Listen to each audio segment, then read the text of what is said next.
Hello everyone, welcome to the next episode of SpongeBob Now. Today, I will be talking about no free rides, and I'm your biggest fanatic.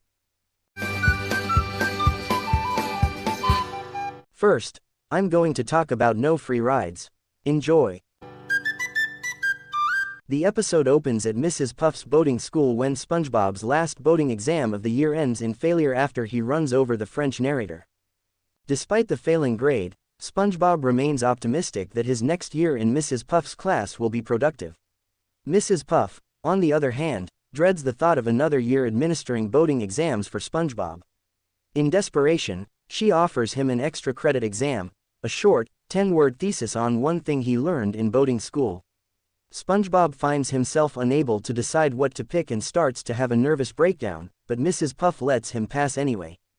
As SpongeBob leaves with his new driver's license, Mrs. Puff ponders over whether she's done the wrong thing and starts feeling guilt, then has a terrible daydream of him destroying the town with his driving.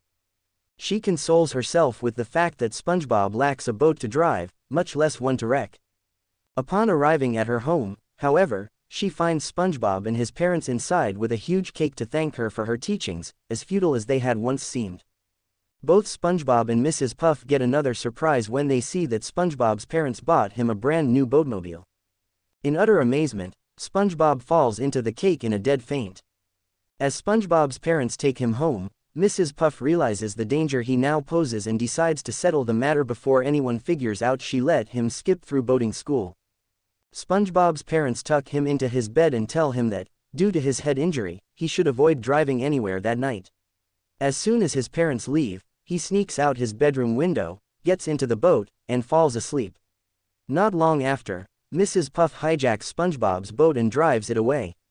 SpongeBob wakes up to find the masked Mrs. Puff in the process of stealing his vehicle and fights her off.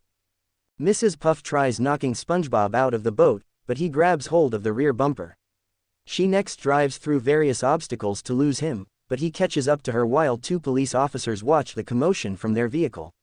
In their struggle, SpongeBob ultimately reveals the thief to be Mrs. Puff, rendering him senseless just as the boat crashes into the police car.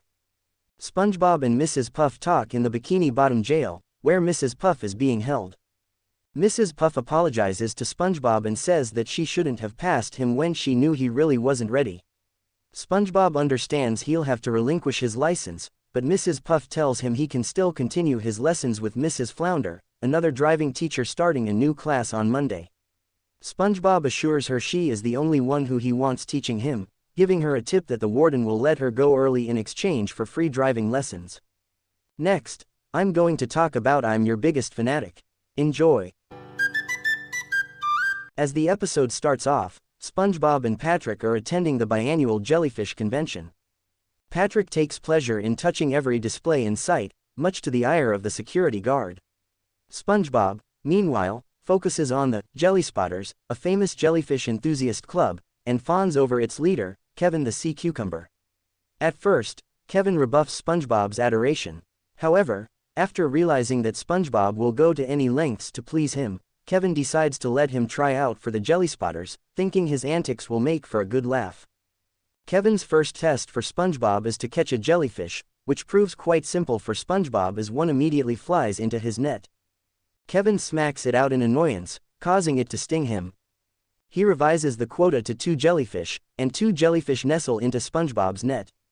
Even an increase to 20 jellyfish simply prompts more of them to arrive.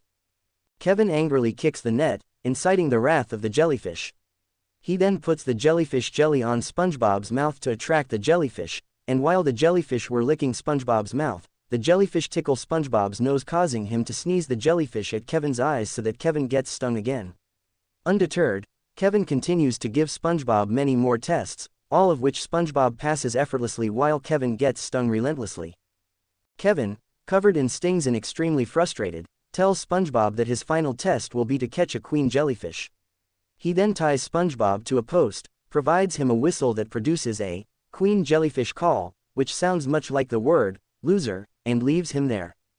After a great length of time blowing the call, SpongeBob is very tired and prepared to give up before a queen jellyfish finally arrives. SpongeBob's joy is short-lived as he discovers Kevin has gone and the large jellyfish begins chasing him. Eventually, the Queen corners him at the edge of a cliff, where it is revealed to be a robot piloted by Kevin and the Anchovy Club members. Kevin reveals his true intentions to SpongeBob and shows him several other people at the bottom of the pit below, all of whom were his former, biggest fans. Kevin and his crew start calling SpongeBob a loser. However, before Kevin can force SpongeBob off the cliff, an even larger king jellyfish appears and falls in love with the robot queen.